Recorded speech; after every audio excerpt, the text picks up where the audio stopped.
Hello friends and welcome to hard invest. Hard invest में आप सबका फिर से स्वागत है।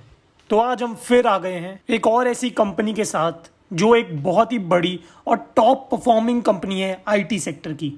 तो जैसे कि हमने आईटी बिजनेस सेक्टर की सीरीज में 3 बड़ी कंपनीज के बारे में जाना और उनका 9 का दम देखा, तो उसी सीरीज में आज हम एक और कंपनी जोड़ने जा रहे हैं जो कि आईटी सेक्टर की one of the top performer रही है। तो इस कंपनी का नाम तो हमें वीडियो के एंड में ही पता लगेगा। उससे पहले देखते हैं कि क्या इस कंपनी में 9 का दम है कि नहीं।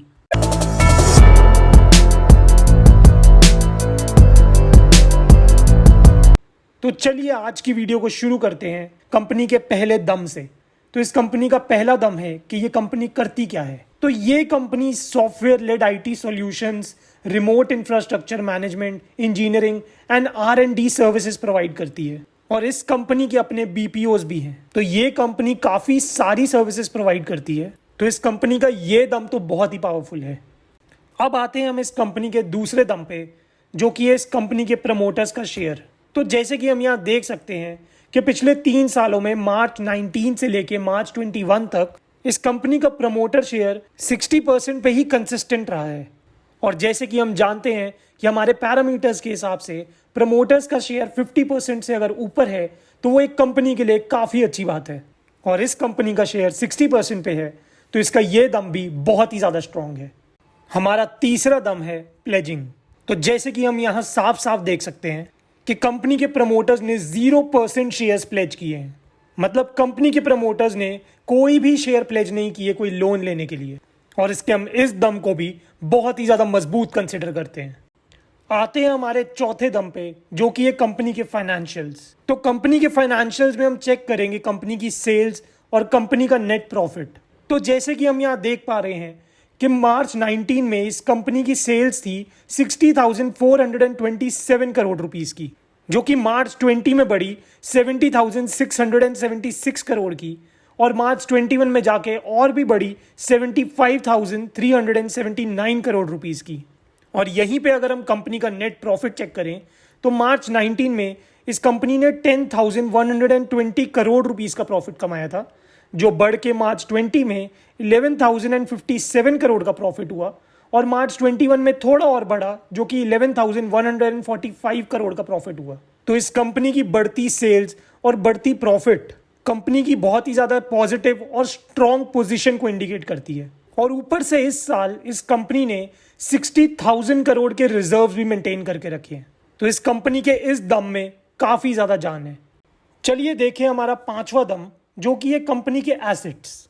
तो मार्च 19 में इस कंपनी के पास 58,349 करोड़ के एसेट्स थे, जो अगले साल ही बढ़ के मार्च 20 में 82,819 करोड़ के एसेट्स हो गए, और मार्च 20 में एसेट्स और बढ़ के 86,194 करोड़ के हो गए। तो एक कंपनी के increasing assets one of the strong indication होती है कि कंपनी पॉजिटिवली ग्रो कर रही है। तो हम इस कंपनी के इस दम को भी ब्लाइंडली ट्रस्ट कर सकते हैं।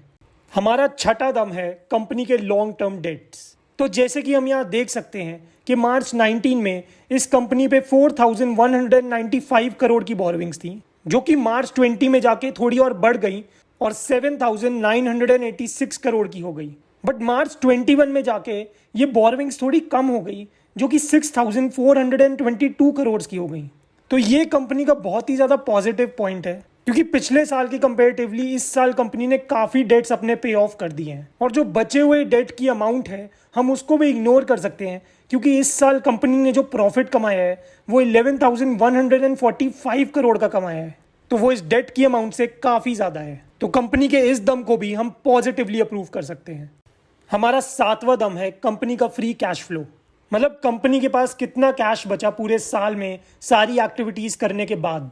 तो जैसे कि हम यहाँ देख सकते हैं कि मार्च 19 में कंपनी के पास 4,244 करोड़ के कैश फ्लो बचा था, जो कि मार्च 20 तक जाके थोड़ा कम हो गया, माइनस में चला गया 2,141 करोड़ में। बट मार्च 21 में आते आते ये काफ़ी अच्छा हो गया, जो कि 2,696 करोड़ का। मतलब कंपनी का पॉजिटिव कैश फ्लो ये इंडिकेट करता है कि कंपनी का ये दम भी काफ़ी ज़्यादा पॉजिटिव है।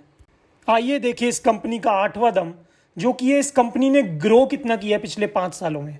तो अगर हम इस कंपनी का 5 साल पहले का शेयर प्राइस देखें, जो कि जून 16 में 366 रुपीज़ का था, जो आज की डेट में बढ़ के जून 21 में 973 रुपीज़ का हो गया। तो अगर हमने इस कंपनी में 5 साल पहले 1 लाख रुपीज़ की इन्वेस्टमेंट की होती, तो आज उस 1 लाख की वैल्यू 2,65,847 रुपीज़ की होती। मतलब जो हमें प्रॉफिट मिलता वो अराउंड 1,65,847 रुपीज़ के अराउंड का मिलता। मतलब ये कंपनी पिछले 5 सालों में काफ़ी अच्छा प्रॉफिट कमा के देके गई है।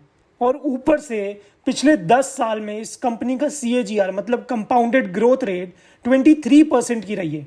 मतलब हर साल इस कंपनी ने 23% का रिटर्न दिया है पिछले 10 सालों से। तो कंपनी का ये दम तो काफ़ी ज़्यादा कमाल का है। चलिए देखें हमारे आज का आखिरी दम, जो कि है इस कंपनी का शेयर प्राइस चार्ट।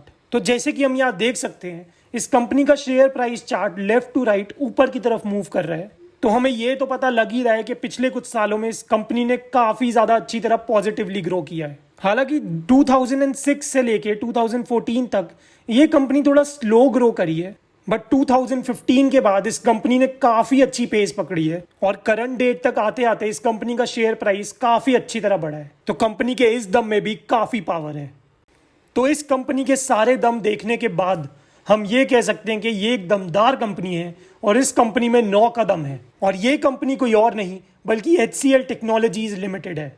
तो HCL एक ऐसी कंपनी है जिसका नाम तो आपने काफ़ी बार सुना होगा, पर यह कंपनी रैंक करती है इंडिया के टॉप 5 IT सर्विसेज कंपनीज में रेवेन्यू के टर्म्स में। वैसे तो इस कंपनी के नाम में ही काफ़ी दम है, बट यहाँ पे हमने आपको इस कंपनी का 9 का दम भी दिखा दिया। तो जैसे कि हमने देखा यहाँ पे कि इस कंपनी ने पिछले 5 साल में कितना प्रॉफिट कमा के दिया, तो ये कंपनी हमें फ्यूचर में प्रॉफिट कमा के देगी ही देगी। तो अपनी समझ से आप इस कंपनी में रिस्क फ्री होकर इन्वेस्ट कर सकते हैं। तो अगर आपको ये वीडियो पसंद आई हो और आप चाहते हैं हम आपके लिए और ऐसी कंपनीज की वीडियो लेके आते रहें, तो पहले आप इस चैनल को सब्सक्राइब कर लें, इस वीडियो को लाइक करें, शेयर करें और हमारे साथ बने रहें for risk free and fearless investment.